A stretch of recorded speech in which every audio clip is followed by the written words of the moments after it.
제가 설교 예화 중에 종종 그 예화로 듣는 책이 있는데 왜 그러냐면은 제 인생에 있어서 진짜 베스트셀러, 제일 재밌게 본 책이 무엇이냐, 그리고 가장 깨달은 것이 많은 책이 무엇이냐라고 한다면 이 책이기 때문에 제가 이 책 소개를 종종 합니다. 이 책의 제목은 무엇이냐면 존 버년이라는 분이 쓴 철로 역정이라는 책입니다.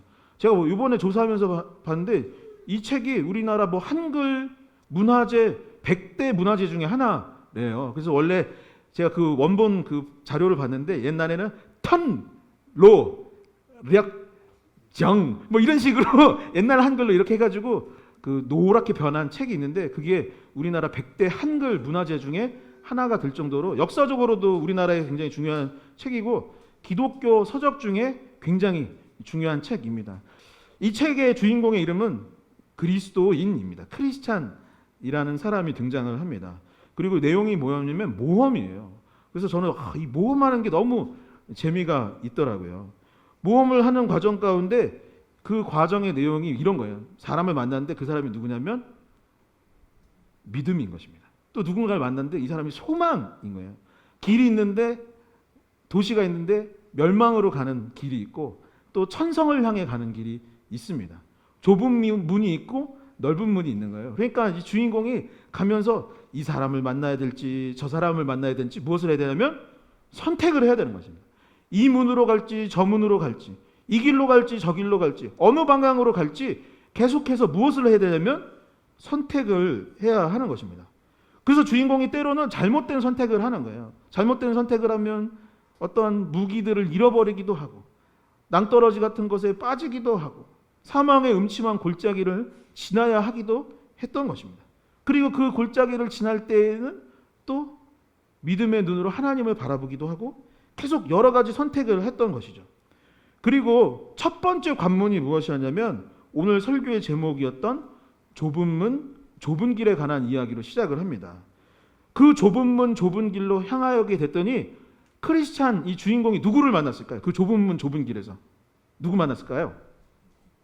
지금 정답을 최은숙 집사님이 얘기해 주셨는데 그 좁은 문으로 갔더니 누구를 만났냐면 예수님을 거기서 만나게 되는 거예요. 그리고 예수님이 그에게 그의 어깨에 있던 수고하고 무거운 짐을 예수님이 벗겨주시고 그제서야 자유를 느끼고 가볍게 여행을 떠나게 되었다라는 이야기로 이 철로 역장이 시작이 되는 것이죠. 여러분 우리도 살아가는 가운데 철로 역정의 주인공 크리스찬과 같은 선택의 기로에 놓일 때가 있나요 없나요? 있습니다. 하나님의 자녀여 그리스도인으로서 살아가는 가운데 우리는 중요한 선택을 해야 하는 순간들이 너무나 많이 있는 것이죠. 그리고 그 선택으로 인하여서 우리의 인생의 방향, 우리의 삶의 방향이 정해지는 것입니다. 그러니까 점점 선택이라는 점과 점이 모여서 선을 이루고 결국 주인공이었던 크리스찬이 천성을 향해 갔던 것처럼 우리도 그 선택의 순간에 기독교적 사고, 기독교적 판단을 하여서 좋은 선택들을 해야 천성을 향해 갈 수 있는 것이죠. 성도 여러분, 그 선택의 순간에 여러분들은 어떤 기준을 갖고 선택을 하고 계십니까? 여러분, 어떻게 선택을 하세요? 우리가 리얼러브 교회를 다니기로 마음을 먹었는데 그 선택의 기준이 무엇이었습니까? 우리가 여러 가지 사역들을 하고 있는데 그 사역을 하기로 했던 선택의 기준은 무엇일까요? 중요한 사람을 만나고 중요한 결정을 하고 미래를 향해 나아가는 가운데 여러분들이 선택의 기준으로 삼는 것이 무엇인가? 가능하다면 좋은 선택을 할 수 있기를 바랍니다. 가능하시다면 하나님께서 원하시는 선택을 할 수 있는 저와 여러분들이 될 수 있기를 주님의 이름으로 간절히 축원드립니다. 우리는 올해 들어서 마태복음의 이 내용을 함께 묵상하고 있는데요. 저희가 이제 산상순 설교를 언제부터 함께 나눴나 보았더니 4월 달부터 했더라고요. 4월 둘째 주에 산상순 설교를 함께 나누기 시작하였고 이 산상순 설교가 마태복음 5장에서 7장까지 있는데 오늘 말씀은 이 산상순의 결론에 해당됩니다. 그러니까 지난주 나눴던 12절까지 7장 12절까지의 내용이 본론이었고 오늘 말씀인 13절에서부터 그 뒤의 내용이 결론에 해당되는 것이죠. 여러분, 제가 올해 들어서 재밌는 드라마 한 편을 봤습니다. 전에도 한번 제가 소개해 드렸는데 혹시 기억나세요? 제가 보고 있는 드라마가 있다는 얘기를 기억하죠? 그 드라마의 제목이 무엇이냐면 폭삭 소가수다라는 드라마입니다. 봤는데 너무 재밌는 거예요. 너무 재밌어서 맨 처음에는 뭐 일주일에 한 편만 봐야지 했는데 딱 틀고 나서 몇 편을 본 거예요. 아유, 시간 이렇게 갔네. 하고서 이러면 안 돼. 하고서 끄고선 또 한 편 봐야지 했는데 또 몇 편을 보게 되었던 것입니다. 그런데 문제가 하나 있어요. 무엇이냐면 재밌게 한참 보다가 중간부터 제가 지금 안 보고 있다라는 것이죠. 주인공이 아이유였는데 아이유가 딸을 낳았어요. 딸을 낳았는데 그 사람이 누구였냐면 또 아이유예요. 그러니까 1인이 2역을 맡았던 거더라고요. 근데 이 딸이 이제 대학생이 돼서 과외를 하기 시작했는데 과외하는 것까지 보고 그 다음 내용을 못 봤습니다. 그래서 제가 그 앞에까지 내용은 아는데 도대체 이 드라마가 이야기하고자 하는 게 뭔가요? 폭삭소가수다 보신 분들, 그 드라마가 이야기하고자 하는 것이 끝까지 보신 분들은 아실 테지만 저는 사실은 모릅니다. 그냥 뭐 옛날 이야기 하다가 그 남자 주인공이 그 여자 주인공을 좋아하고 그래서 결혼을 했는데 그 다음에 뭐지? 그 다음에 내용을 모르는 것이죠. 왜 그럴까요? 결론을 안 봤기 때문에 그 내용이 무엇을 전하고자 하는지 모르는 것입니다. 여러분, 아까 철로역정이라는 책을 제가 끝까지 여러 번 읽었습니다. 그래서 결론이 뭔지 알아요. 제가 미리 얘기를 해드리자면 결론은 무엇이냐면 주인공이 천국에 도착하는 것으로 끝이 나게 됩니다. 여러분, 산상수훈의 내용은 무엇일까요? 지금까지 예수님이 이렇게 살아라 저렇게 살아라 했는데 그래서 뭘 이야기하려고 했던 것일까요? 결론을 보지 않았기 때문에 우리는 아직 그 말씀의 의미가 무엇인지 정확하게는 알지 못하는 것이죠. 그러니 오늘 우리가 함께 나눌 이 결론의 내용은 중요합니까? 안 중요합니까? 너무나 중요한 것이에요. 그러니까 예수님이 결국 그렇게 많은 설교 내용을 하고 나서 도대체 무엇을 전하고자 그 이야기를 하셨는지 오늘 드디어 알려주시는 것이기 때문에 이 말씀은 우리가 반드시 귀를 기울여야 하는 것입니다. 다른 날은 장마라서 여름이라서 좀 지치고 힘들어서 좀 피곤해요 라고 했을지 모르지만 오늘은 어떻게 들어야 되냐면 한번 눈을 번쩍 허리를 쫙 펴고 오늘 말씀에 귀를 기울일 수 있었으면 좋겠습니다. 그렇다면 예수님께서 산상수훈의 결론으로 우리에게 전해주시고자 했던 내용은 무엇일까요? 이제까지 우리가 이 설교의 내용을 함께 나눴는데 이 말씀을 통하여서 우리가 결단하고 선택을 해야 할 것은 무엇이겠습니까? 첫 번째, 예수님께서는 오늘 본문을 통해서 무엇을 이야기하시냐면 넓은 문, 넓은 길이 있다라고 이야기하십니다. 그리고 그 넓은 문, 넓은 길은 멸망으로 인도하는 문이니 그곳으로는 절대 가서는 안 된다고 이야기하고 계시는 것이죠. 마태복음 7장 13절의 말씀을 함께 읽어보도록 하겠습니다. 함께 읽겠습니다. 좁은 문으로 들어가라. 멸망으로 인도하는 문은 크고 그 길이 넓어 그리로 들어가는 자가 많고. 아멘. 마태복음을 나누기 전에 우리는 창세기 말씀을 잠깐 나눴었습니다. 그리고 창세기 말씀 전체를 본 것은 아니고 아브라함에 관한 이야기를 나눴죠. 아브라함은 믿음을 갖고 하나님의 말씀을 따라 아까 말했던 철로 역정의 크리스찬처럼 믿음의 여정을 출발하게 됩니다. 그리고 출발할 때에 혼자 출발한 것이 아니라 그의 아내 사라와 함께하였고 또 중요한 인물이 하나 더 있는데 그것은 조카 롯이었던 것이죠. 그리고 시간이 지나 하나님께서 그들에게 복을 주셔서 가축과 재산, 사람들이 많아지게 되었고 더 이상 조카 롯과 아브라함이 함께할 수 없게 되었던 것입니다. 그래서 아브라함은 조카 롯을 사랑하는 마음으로 이렇게 이야기했어요. 너에게 땅을 선택할 수 있는 권한을 주겠다. 내가 우하면 나는 좌하고 내가 좌하면 나는 우하겠다라고 조카 롯에게 제안을 했던 것입니다. 만약에 여러분들의 가족 중에 누군가가 아니면 삼촌이 이런 이야기를 한다면 어떻게 반응하겠습니까? 너가 좋을 대로 해. 너 갖고 싶은 거 너 가져. 너가 그 땅을 원하면 그 땅을 줄게. 너가 좌하면 나는 우하고 너가 우하면 나는 좌할게. 이렇게 이야기한다면 아마도 제가 생각했을 때 우리 리얼러브 교회 성도님들은 사랑이 많으셔서 가장 먼저 말씀과 기도에 힘쓰면서 아닙니다, 삼촌. 제가 양보하겠습니다. 이렇게 하실 거죠? 아니, 네네. 뭐 그래야 할 줄 믿습니다. 그런데 조카 롯은 어떻게 했냐면 옳거니 그거 참 좋은 제안입니다. 제가 삼촌이 말한 것대로 하겠습니다라고 했던 것이죠. 그래서 그 주변을 돌아봤는데 너무 좋은 땅이 있는 거예요. 에덴 동산 같이 강도 흐르고 너무나도 비옥한 땅이 있는 것입니다. 그리고 거기 있는 사람들을 봤는데 다 웃고 있는 거예요. 너무 즐거워하고 있는 것입니다. 뭐 재밌게 뭔가 놀고 있는 것 같은 거예요. 그래, 그러면 나는 저 땅을 차지해야겠다. 저 땅 가서 농사를 지어도 참 농사가 잘 되고 짐승을 키워도 잘 되고 저기 있는 사람들 참 재밌게 사는 것 같으니 나도 저기 가서 즐기며 떵떵거리며 살아야지라고 하면서 선택을 했는데 그 땅이 어디였다고 했죠? 소돔 땅이었다라고 성경은 말하는 거죠. 그리고 그 땅은 어떻게 되느냐? 결국 심판을 받았다라고 본문은 말하고 있는 것이죠. 민수기 13에서 14장을 보면은 이스라엘 백성이 하나님께서 약속하신 가나안 땅 바로 앞에 도착한 장면이 등장합니다. 그리고 이스라엘 백성 중 12명을 시켜서 가나안 땅을 정복하기 전에 정탐하고 오라고 이야기를 했던 것이죠. 그리고 그중 다수가 악평을 했습니다. 10명의 정탐꾼이 믿음의 눈으로 하나님께서 주신 관점으로 그 땅을 바라봤어야 되는데 믿음의 눈을 가지지 아니하고 그 땅을 악평하기 시작했던 거예요. 저기에 사람들은 너무나도 용맹하고 강력한 사람들이라서 우리는 메뚜기 같은 존재입니다. 우리는 별것도 아니에요. 우리가 전쟁해봤자 절대 그것을 이길 수 없습니다 라고 했던 것입니다.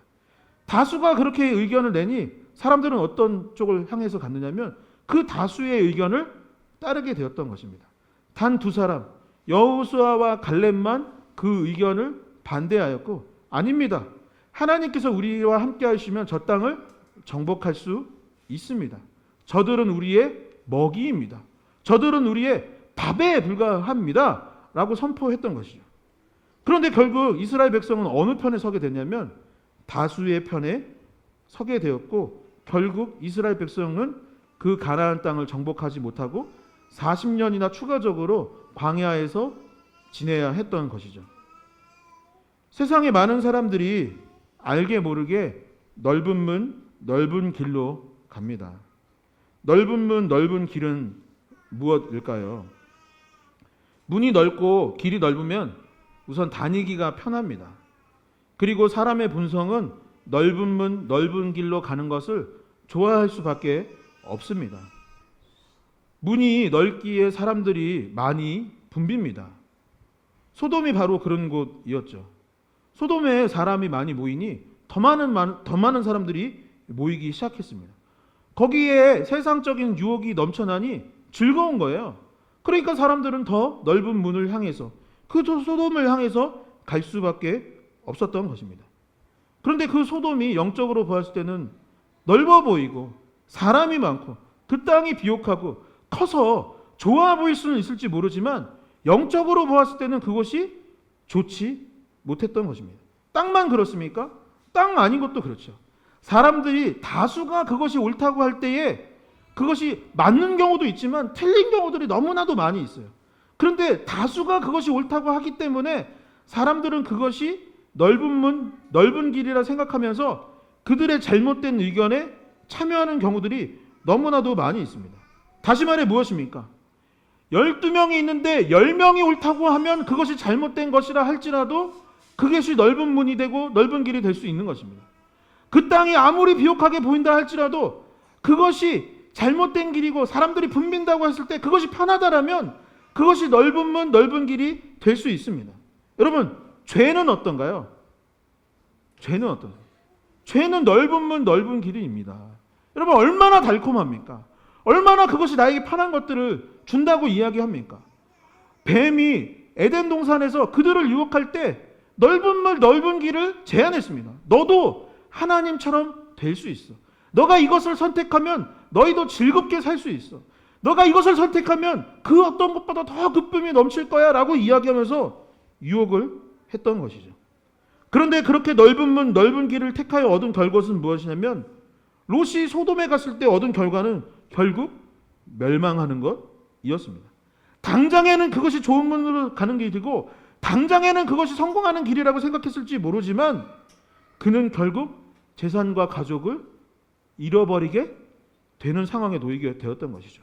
그리고 아까 말씀드렸던 것처럼 이스라엘 백성이 다수의 의견을 쫓아갔을 때 그래서 악평을 하고 가나안 땅을 욕하였을 때 그들은 결국 40년 광야에서 더 헤매여야 했던 것입니다. 여러분, 이 시대의 넓은 문 넓은 길은 무엇이라고 생각합니까? 저는 예수 그리스도를 안 믿는 것이 넓은 문 넓은 길이라고 생각을 합니다. 교회에 출석하지 않아도 된다라는 그 가르침이 넓은 문 넓은 길이라고 생각을 합니다. 예수 그리스도 외에 다른 길로 구원을 얻을 수 있다라고 말하는 사람들이 넓은 문 넓은 길입니다. 교회에 출석하면서 편한 종교 생활을 하려고 하고 사명은 감당하지 않고 사랑하는 것에 힘쓰지 않아도 된다라고 그저 출석하는 것만으로도 끝난다라고 복음을 전할 필요가 없다라고 그냥 그것은 선교사의 역할이고 목회자의 역할이지 말씀대로 살 필요 없고 그냥 그저 주일에 나와서 예배만 한번 드려주고 가면 그것이 된다라고 말하는 그것이 저는 넓은 물 넓은 길이라고 생각합니다. 성도 여러분, 여러분들은 무엇을 택하십니까? 여러분들은 어디로 가기를 원하십니까? 소돔으로 가고 있지는 않습니까? 아니면 10명의 정탐꾼처럼 다수의 편에 서고자 하고 계시지는 않습니까?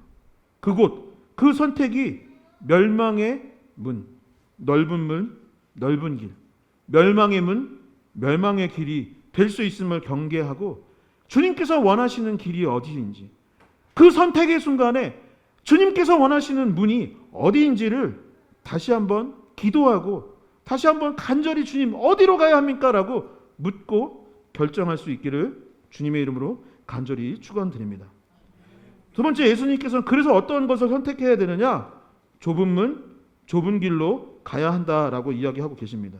그리고 그 좁은 문, 좁은 길이 진정으로 하나님께서 원하시는 길이요 우리가 가야 할 길이며 생명으로 인도하는 길이다라고 하셨습니다. 13에서 14절의 말씀을 함께 봉독해 보도록 하겠습니다. 함께 읽겠습니다. 좁은 문으로 들어가라. 멸망으로 인도하는 문은 크고 그 길이 넓어 그리로 들어가는 자가 많고 생명으로 인도하는 문은 좁고 길이 협착하여 찾는 자가 적음이라. 아멘. 우리 교회가 속해 있는 그 교단은 그 대한예수교 장로회 통합측 교단에 속해 있는 교회입니다. 그래서 저희 여기 대문 옆에 보면은 두루마리의 십자가 표시가 있는데 그게 저희 교단 마크입니다.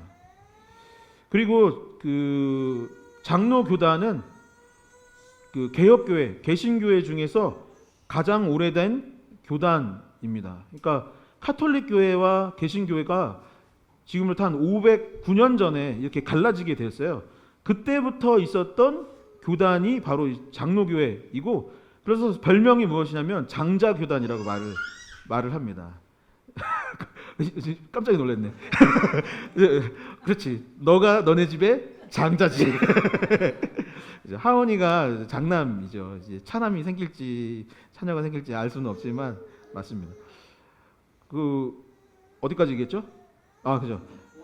500년 이상 된 가장 오래된 교단입니다. 그러니까 다른 교단들은 그 후에 생겨난 교단들이고 가장 오래된 교단이기 때문에 저희 교단을 보통 장로회를 장자교단이라고 말하는 것이죠.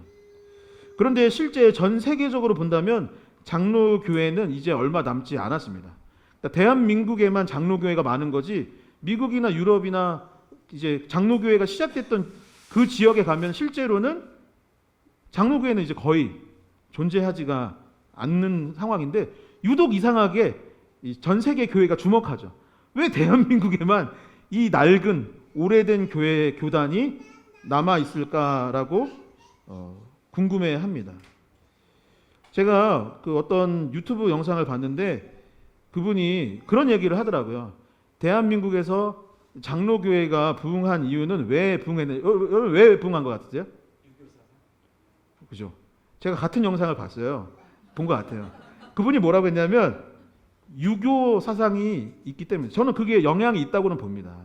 그런데 그분이 그 이후에 추가적으로 하는 게 뭐냐면 한국에 유교가 있어서 이 계층과 서열을 너무나도 중요하는 문화이기 때문에 장로교회가 인기가 많았던 것이다라고 이야기를 하더라고요.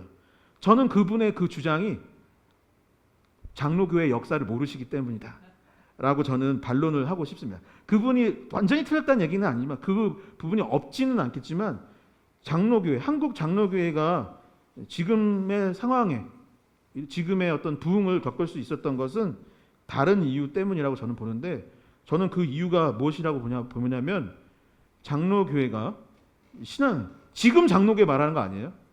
과거 장로교회 선배들이 무엇인가를 항상 선택해야 될 그 선택의 기로에서 무엇을 선택했냐면 좁은 문, 좁은 길을 선택하셨던 믿음의 선배들이 있었기 때문에 한국 사회에서 그래도 장로교회는 믿을 만한 교단이다라고 이제 사랑을 받았기 때문이라고 저는 생각을 합니다.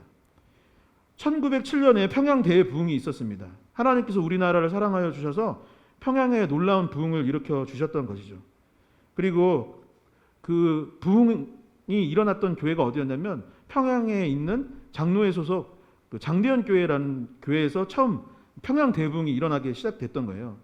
그런데 이 대부흥이 사람들은 이런 생각을 하는 거죠. 부흥이라 하면 교인 수가 많아지는 거, 그게 부흥일까요? 여러분, 우리 교회가 커지면 그게 부흥일까요? 아닙니다. 평양 대부흥의 부흥의 이유는 무엇이냐면 그 예배당 가운데 성령님께서 임재하여 주셨고 거기서 회개 운동이 일어나기 시작했기 때문입니다. 그래서 평양 대부흥이 일어났을 때 어떤 일이 일어났었냐면 평양 시내에 있는 술집들이 문을 닫은 거예요. 유흥업소들이 있는데 다 문을 닫았던 것입니다. 양반과 노비가 있었는데 그때 회개하면서 무엇을 했냐면 이제 계층과 서열을 다 없애버리자. 그래서 노비가 장로가 되고 노비가 목사가 된 거예요. 그래서 주인이었던 그 선비들이, 양반들이 그분한테 목사님, 장로님 하면서 변화의 역사가 일어나면서 그 계층들이 다 파괴되기 시작했던 것입니다. 그리고 나서 가장 일본으로 했던 것이 무엇이었냐면 우리나라 최초의 선교사를 장대현 교회와 그 평양 대부흥에 있었던 그분들이 파송을 하게 됐던데 그때 최초로 갔던 선교지가 어디였냐면 제주도였던 것입니다. 일제시대에 많은 교단과 교회가 신사참배를 했습니다. 신사참배가 뭔지 아세요? 그 일본 우상 신에게 가서 많은 교회 목사님들과 장로님들이 가서 절을 한 거예요. 자기들 살으려고. 근데 그때에 장로의 소속이었던 주기철 목사님이 끝까지 신사참배를 거절했던 것입니다. 그래서 그분이 얼마나 심한 고난을 당하셨는지, 얼마나 큰 고문을 당했는지, 그리고 그분이 얼마나 비참하게 죽었는지를 한국 사회가 그것을 지켜보았던 것이죠. 소록도에는 나환자 마을이 있었습니다. 그곳에 목사님이 한 분 계셨는데 그분의 이름이 손양원 목사님이십니다. 손양원 목사님이 그 나병 환자들을 어떻게 치료하셨냐면 고름이 찼을 때 자기의 입으로 그 고름을 빨아서 뱉어주면은 낫는다라는 이야기가 있어서 그 썩어져가는 몸에 자신의 입을 대고서는 고름을 빨아서 그분들을 치료해 주셨다라고 이야기를 하더라고요. 그리고 이 공산화 하겠다고 하면서 내려왔던 사람들이 그 중에 하나가 손양원 목사님의 아들을 죽이게 되었던 것이죠. 그리고 나서 그 죽였던 청년을 나중에 어떻게 했냐면 손양원 목사님이 그 청년을 용서해 주시고 자신의 아들로 양아들을 삼아 주셨던 것입니다. 제가 장로회 신학교에 가기 전 저는 원래 다른 교단 소속 학생이었습니다. 그런데 어느 날 친구가 장신대 한번 놀러 가자고 하는 거예요. 가서 강의 한번 듣자고 했습니다. 그래서 제가 그 장로회 신학대학교를 한번 갔는데 제가 깜짝 놀랐어요. 왜냐하면 거기 신학생들이 성경을 거의 다 외우고 있더라고요. 그래서 몇 장 몇 절에 뭐가 있지라고 하면은 안 보고 그거를 다 외워서 딸딸딸딸 이야기하는 거예요. 그 도서관을 갔는데 신학교에 도서관 자리 많을 때가 많아요. 많을 때가 많습니다. 그런데 갔는데 자리가 있었을까요, 없었을까요? 자리가 없는 거예요. 다 줄 서서 성경 공부하고 성경 암송하려고 거기서 대기표 끊고서는 거기 길에서 기다리고 있는 거예요. 대기표 끊고. 그래서 막 공부를 하는 겁니다. 교수님들은 안 그러겠지. 교수님들은, 제가 교수님들 되게 싫어했거든요, 학부 때. 막 데모도 하고 그랬는데, 그 학교 교수님들은 서류 가방 안 들고 다녀요. 뭐 들고 다니냐면 에코백 들고 다니는 겁니다. 천가방 있죠? 천가방 들고서 다니는 거예요. 그래서 계속 성경 보고 옷도 막 허름한 거 입고 다니시는. 근데 그분들이 교수님인 거예요. 제가 입학하고 나서 그래도 저는 교수님들 신뢰 안 하니까 뭐 이렇게 돈 많이 벌어서 어떻게 하고 있겠지. 그래서 제가 조교한테 물어봤어요. 그 교수님 차 못 타고 다니세요? 라고 했더니 그 조교가, 저는 차를 잘 몰라서 무슨 차인지는 모르는데 제가 한 가지 아는 건 있습니다. 그래서 뭘요? 했더니 그분 차는 창문을 열 때 닭다리 같은 걸 돌리더라고요. 그런 거죠. 그게 뭐죠? 옛날 차 보면은, 옛날 프라이드 이런 거 타면은 어떻게 되냐면 창문 이렇게 열잖아요. 그런 차 타고 다니시면서 제자들 밥 사주시고 성경 공부 가르쳐 주시고, 그런 분들이 저를 가르쳐 주신 교수님이었습니다. 새벽 예배가 있었어요. 새벽 예배 마치면 제자들을 불러서 교수님들이 뭘 했냐면 학교 주변을 빗자루로 청소를 했습니다. 우리만, 제자들만 시킨 게 아니라 교수님들이 같이 빗자루로 청소를 해 주셨어요. 그게 저는 남아서 지금 이 동네 청소하는 게, 목사가 무엇 해야 되냐? 동네 청소하는 게 난 목사다라고 배웠기 때문에 그렇게 하고 있는 것입니다.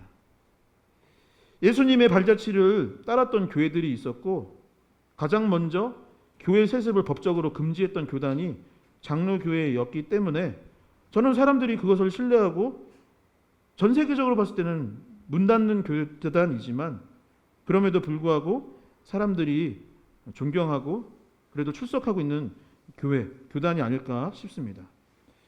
우리가 오늘 나누고 있는 마태복음 7장 13절에서 14절을 신학자들은 산상수훈 설교의 결론이라고 말을 합니다. 그리고 그 결론은 뭐냐면 좁은 문, 좁은 길로 가라는 것이었죠. 예수님께서 앞에서 제자들에게 설교를 해주셨습니다. 그 내용과 가르침의 결론이 좁은 문, 좁은 길이라면 그동안 가르쳐줬던 그 내용이 사실은 좁은 문, 좁은 길이라고 신학자들은 말하는 것이죠. 여러분, 이 산상수훈 설교에서 예수님이 뭐라고 했습니까? 너희들 편하게 살고 싶지? 하나님의 자녀 되면 복 받아서 부자 되는 것이라고 생각했지? 내가 지금부터 이야기해 줄게. 예수 그리스도를 믿는 그리스도인은 어떤 삶을 살아가느냐? 어두운 세상에 빛을 비추는 것이 그리스도인의 삶이다. 맛을 잃은 세상 가운데 남들에게 좀 맛 좀 나게 해주세요. 저 누군가한테 좀 세상에 살 맛 좀 나게 해주세요 하는 것이 아니라 바로 너희가 세상의 소금이다라고 예수님은 가르쳐 주셨던 것입니다. 형제를 욕하고 함부로 말하지 말라. 간음하지 않는 것은 당연한 일이고 마음속으로도 음란한 생각 그 자체를 하지 말라. 당시에 남자 우월한 시대였는데 여성에게 함부로 대하지 말아라. 내 아내를 버리지 말아라. 눈에는 눈, 이에는 이라고 배웠지. 그동안 그렇게 배웠지. 받은 대로 돌려주라고 했지. 그러나 이제는 그것이 틀린 말이다. 오른뺨을 맞거든 왼뺨을 돌려대고, 속옷을 달라고 하거든 겉옷까지 나눠주며, 오리를 가자고 하는 자가 있으면 십리를 가지고, 이웃 사랑하는 것은 당연한 일이고 원수도 사랑하라고 주님께서 가르쳐 주셨던 것입니다. 외식하는 자가 되지 마라. 기도할 때 사람들한테 보이려고 하지 마라. 유명한 사람 되려고 교회 다니지 마라. 유명한 사람 되려고 신학교 가지 마라. 외식하는 것은 저기 저 종교인들이나 하는 일이고 이방인들이나 하는 것이다. 너희는 골방에 가서 이렇게 기도하라. 주기도문의 가르침대로 기도하는 것으로 충분하다. 너희는 먼저 그의 나라와 의를 구하라. 보물을 땅에 쌓아두지 말고 하늘에 쌓는 자가 되어라. 염려하지 말고 걱정하지 말아라. 내일 일은 내일이 염려하게 하고 너는 비판하는 자도 되어서는 안 된다. 너를 돌아볼 줄 알고 차라리 형제를 도와줘라. 그렇게 걱정하고 살 바에는 구하고 찾고 두드리라. 계속 기도하면 하나님께서 도와주신다. 여러분, 이렇게 사는 것이 힘든 일입니다. 맞나요? 여러분, 이렇게 살 수 있나요? 이렇게 사는 거 힘든 겁니다, 여러분. 쉬운 일이 아닙니다. 인간의 본성을 깨트리고 내 맘대로 살고 싶고 넓은 길로 가는 것이 인간의 본성이지, 이 좁은 문, 좁은 길로 가는 것은 사람의 본성이 어긋나게 하는 것입니다. 사실 주일에 이렇게 이야기 듣고 흘려보내면 별것 아니죠. 그냥 교회에 나와서 예배 한번 드려주면 그것으로 끝난다고 생각한다면 그것이 넓은 문, 넓은 길이 있습니다. 넓은 길인 것입니다. 그냥 이 설교 내용 듣고 야, 예수님은 정말 4대 성인 중에 하나고 대단한 삶을 사셨구나 라고 하면서 끝날 수도 있는 것이죠. 그러나 예수님께서는 뭐라고 했냐면 그것이 진정한 그리스도입니다. 그것이 진짜 교회 공동체입니다. 그래서 너희가 선택해야 될 것은 무엇이냐? 좁은 문, 좁은 길. 산상수훈의 설교대로 그 가르침대로 살아라. 성도 여러분, 다시 말씀드리지만 좁은 문은 좁아서 힘이 든 것입니다. 길을 통과하려면 어떻게 해야 돼요? 부딪힘이 있는 거예요. 옆 사람이랑 부딪힘이 있는 것입니다. 여러분, 갑갑한 거예요. 갑갑한 것입니다. 다시 말해 산상수훈의 설교의 말씀을 따라 산다는 것은 쉽지 않고, 그래서 예수님의 가르침대로 살아가는 것은 좁은 문, 좁은 길인 것입니다. 그런데 그 좁은 문, 좁은 길이 어떤 길이라 설명하고 계시냐면 쉬운 길은 아니고 어려운 길은 분명하지만 뭐라고 이야기하셨습니까? 13에서 14절의 말씀을 다시 한번 큰 목소리로 읽어보도록 하겠습니다. 함께 읽겠습니다.